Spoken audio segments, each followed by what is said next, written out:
Venezuela's National Electoral Council has declared itself in permanent session in the lead-up to the 2020 parliamentary elections.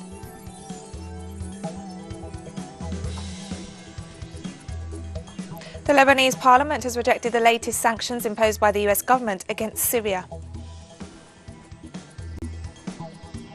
The humanitarian crisis is deepening in Yemen as millions of children could face starvation by the end of the year. From the headquarters of Telesur English in Havana, Cuba, this is From the South, and I'm Katrina Goss. And we begin in Venezuela, where this Friday the National Electoral Council declared itself in permanent session in the lead-up to the 2020 parliamentary elections. The move was unanimously approved by the council members. Preparation will now begin for the legislative elections to elect a new National Assembly to be held in December. The new president of the Electoral Council, Indira Alonso Izaguirre, ordered the organisation of every electoral body to guarantee the right to vote and preserve peace and stability in the country. And the Venezuelan government has denounced the government of Guyana for promoting a lawsuit in the International Court of Justice regarding the disputed territory of the Guyana Esquiva in violation of the Geneva Agreement. This Friday, the Presidential Commission for the Defence of the Esquiva ratified the Geneva Agreement signed in 1966. It also reiterated the nullity of the arbitral award issued in 1899 in Paris, France, which illegally handed this territory to British Guyana. The Commission also reaffirmed Venezuela's position in defence of its territorial integrity and the Geneva Agreement as the only way to achieve a peaceful solution to the dispute. During the meeting, Venezuelan Vice President Delcy Rodriguez assured that the claim forms part of the attacks on the country promoted by the United States.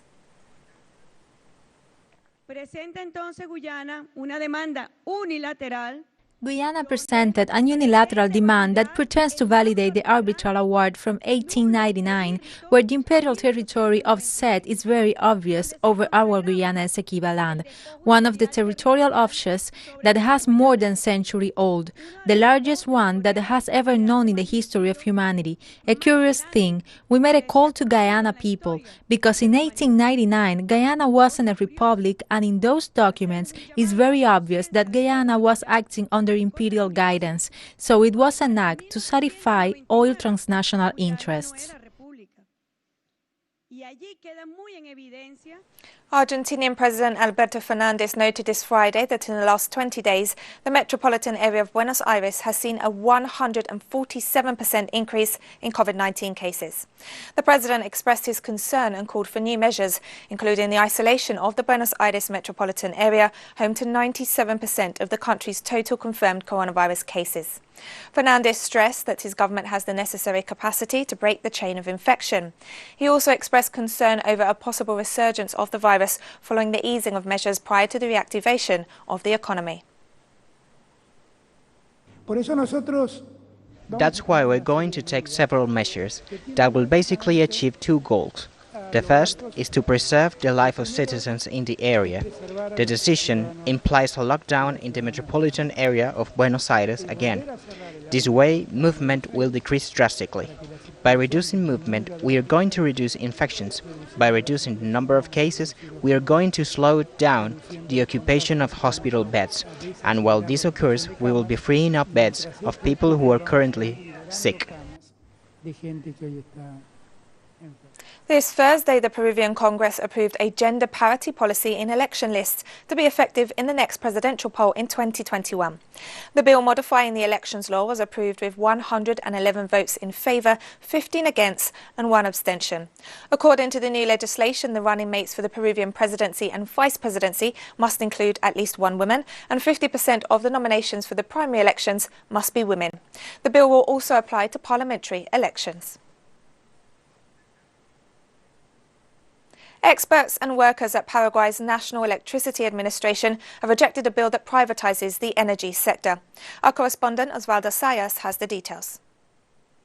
With Brazil of the world's largest hydroelectric power producer company, Itaipu, the National Electricity Administration is in charge of the distribution of what the company produces. Mario Abdo Benitez's government seeks to hand it over to the private sector, which is rejected by workers. We have historically been against privatization, and this is a kind of privatization that the private sector is trying to carry out through a bill that they presented to the Vice President of the Republic. who said that he would bring it to Parliament for discussion. With this bill, what it's simply done is the privatization of the National Electricity Administration. Paraguay will have to renegotiate with Brazil the terms of the treaty that governs the administration of the Itaipu Dam. According to engineer Ricardo Canese, the government plans to give, without receiving anything in return, the administration of electrical energy. They seek to take over Paraguayan electricity, particularly that of Itaipu, also that of Yacyretá, without paying the state anything at all, getting rid of the state. In other words, a privatization from which the state won't even profit from the sale of assets. Union federations also rejected the attempt to privatize the National Electricity Administration. Furthermore, they denounced that the government of Abdo Benitez is taking advantage of the pandemic to carry out all kinds of neoliberal policies and is involved in outrageous cases of corruption.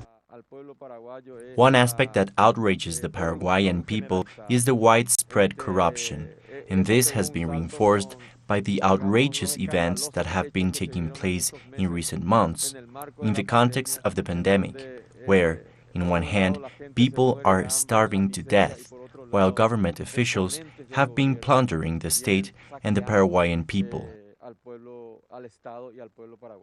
Organizations have denounced that the government of Abdo Benitez has also proposed a so-called reform of the state, which is no more than cuts in the public sector's expenditures without significant changes. The same organizations have alerted that they will continue to pay attention to the anti-popular actions taken by the government during the COVID-19 pandemic. Osvaldo Sayas, Telesur, Asunción. The Costa Rican government announced the implementation of the third phase of the reopening of the economy on June 27th, with the exception of some districts. In a press conference this Friday at the Presidential Palace, the Ministers of Health and National Planning and Economic Policy provided details on the resumption of economic activities. It was highlighted that some districts and neighbourhoods in the cantons of Apala, San Carlos, Pocosi and Desamparados continue to be on orange alert, while the rest of the country is now on yellow alert. And we're taking a very short break now, so don't go away.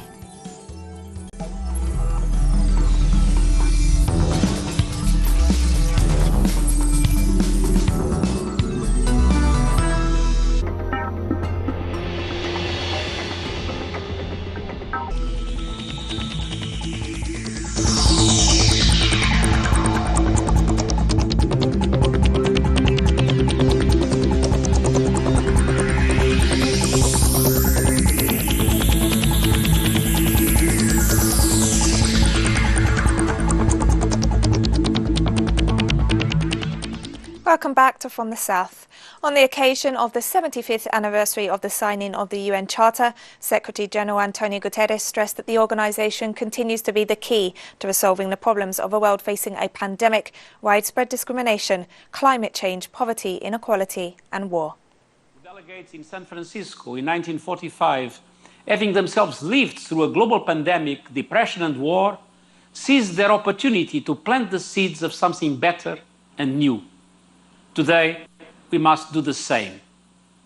To achieve that watershed moment, we need to reimagine multilateralism, give it teeth to function as the founders intended, and ensure that effective global governance is a reality when it is needed. Focusing on the Black trans community, this year's San Francisco Pride celebration will be held online this weekend to commemorate the 51st anniversary of the Stonewall riots. And then, of course, over the years, it became much more organized. And in San Francisco, the nonprofit organization that produces the annual celebration and parade was incorporated in 1985. And as you can tell, it's really changed a lot since then even. We are looking at Black trans lives and really lifting up the voices of our Black trans siblings and pointing out the fact that our Black trans siblings are being murdered at an astonishing rate, and it's upsetting. And you know, and we are absolutely going to bring as much attention to that as possible. Ireland's Fine Gael party passed a motion this Friday to form a government coalition with the Fianna Fáil party and the Green Party for the next 5 years. I'm pleased to confirm that my party has voted 80% in favour of entering coalition.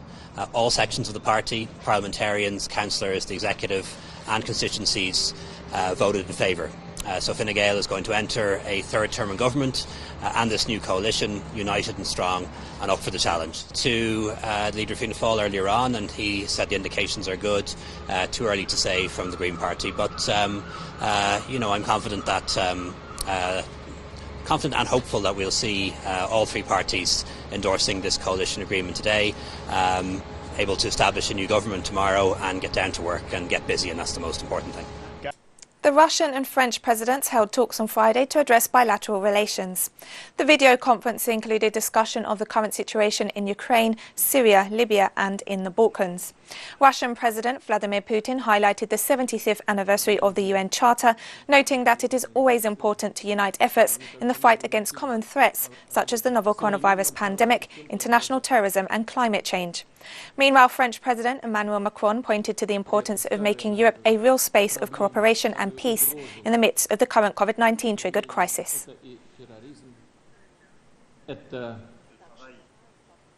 The Lebanese parliament has rejected the latest sanctions imposed by the US government against Syria. The sanctions in the form of the Caesar Syria Civilian Protection Act were condemned by the Speaker of the Lebanese parliament, Nabih Berri, who argued that the measure seeks to prevent Syria from restoring its national unity, undermines the important role it plays in the West Asian region and aggravates the country's economic and financial situation. He stressed that the application of this act not only affects Syrians but also their neighbours, namely Lebanon, Jordan and Iraq. And Lebanese authorities are set to subsidise food products in the face of the rising exchange rate in the country. Over 200 items will be included on a subsidised list, which will be published by the Lebanese Ministry of Economy and Trade. The goods will cover between 70% and 80% of basic goods, including bread, medicine and gasoline. Meanwhile, Lebanese Security Chief Major General Abbas Ibrahim stressed that over 150 illegal money exchangers have been arrested and that control patrols would be conducted to ensure that markets comply with the set prices.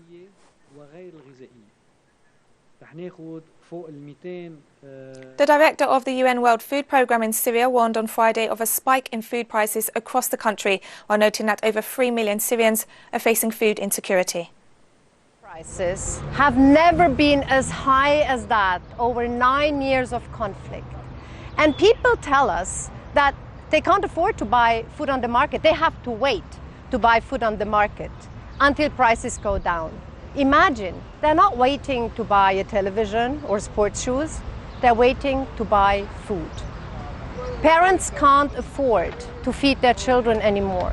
They're cutting meals, they're selling all their assets, and they're giving them less to eat. And we have more stories coming up after this final short break, so stay with us.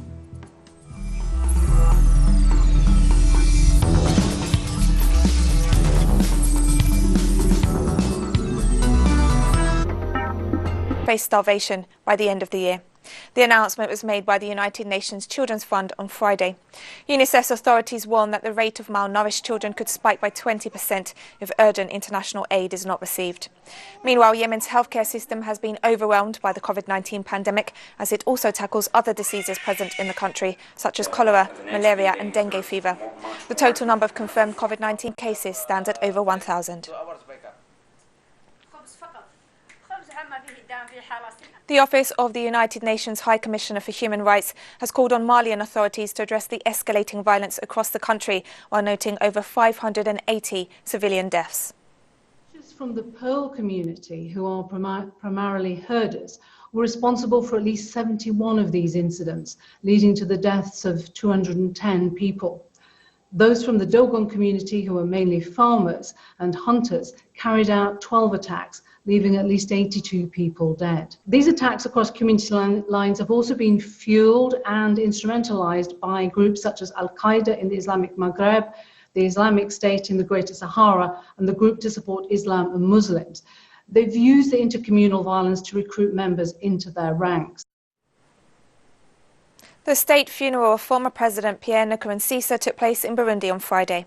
The ceremony was held in Burundi's capital city, Gitega, and was attended by newly sworn-in President Evariste Ndayishimiye. The former president passed away suddenly on June 8th from a heart attack. He was elected in August 2005 and served 15 years in office.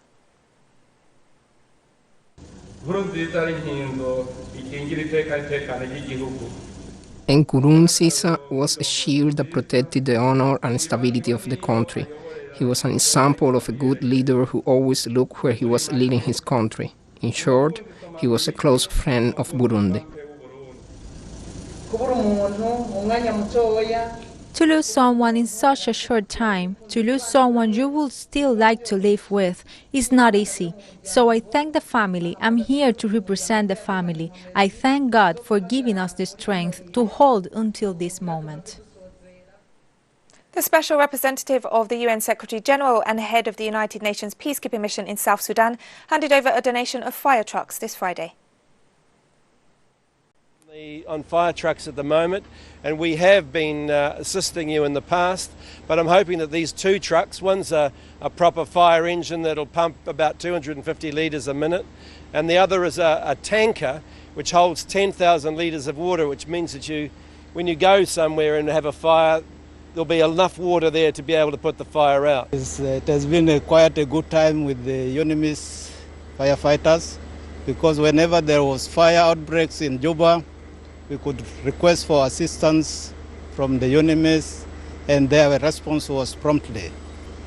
Now that you have given us the truck, I think this time we are going to exert our effort in order to protect the people's lives and properties so that they live comfortably.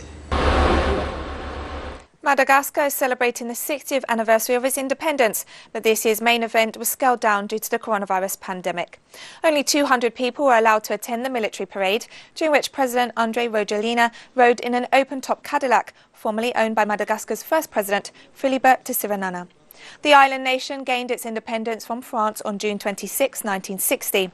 The country was among the first in Africa to fight against colonial rule in 1947, and its freedom came 13 years later.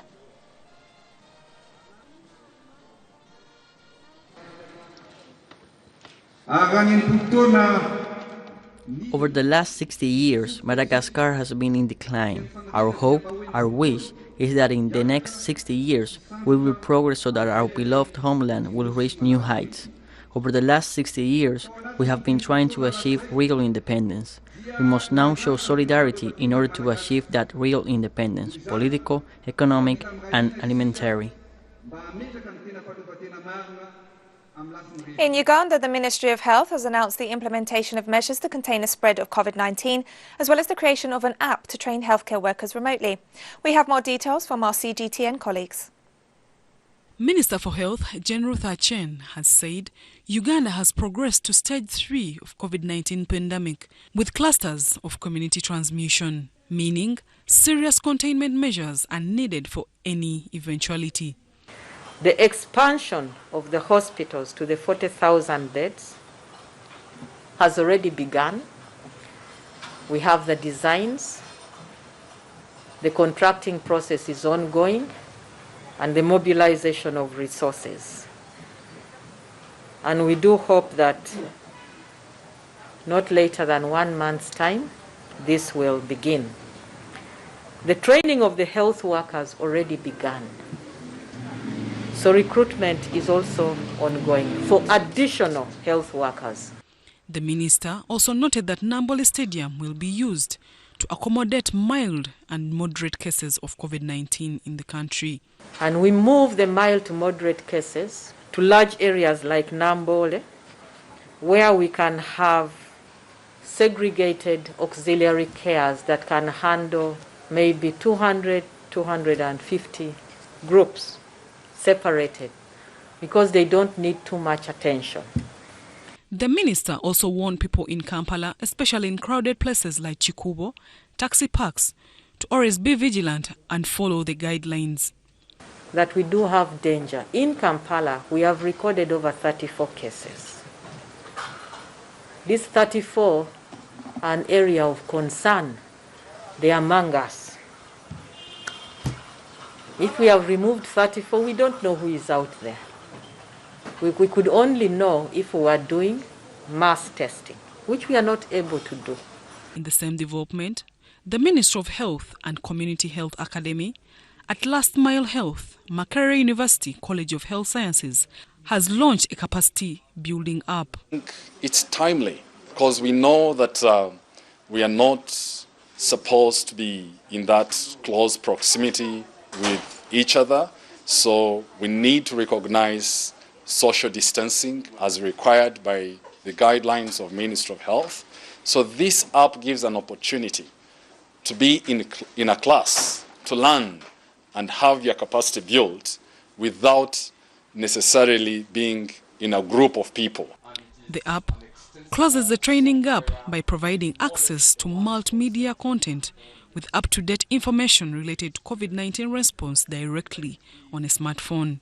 And this capacity building application is a large boost to our endeavors to train health workers.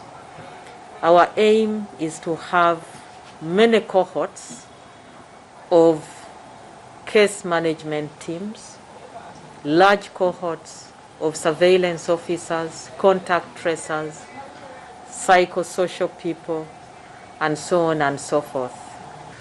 We need everybody to be knowledgeable, not only about COVID, but also about the other essential services and the need for us to maintain the gains that we made over the years. According to the World Health Organization, 80% of people suffering from COVID-19 will have mild to moderate cases, and 20% with severe cases. Zahara Bigaba, UBC. And we've come to the end of this news brief, but as this June 26 marks the 112th anniversary of the birth of Salvador Allende, who became Chile's most popular president until his death in the coup of September 1973, we finish with a video of some emblematic images of the socialist leader.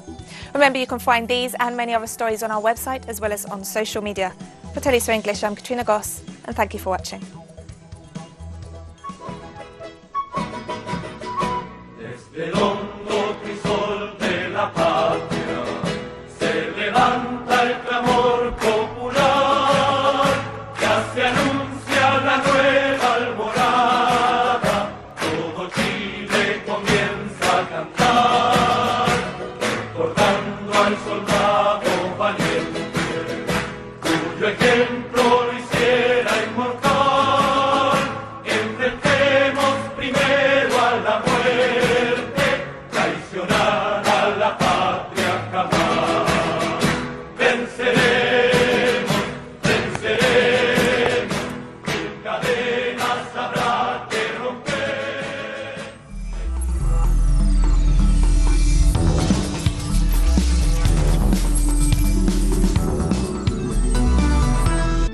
From here to beyond the South,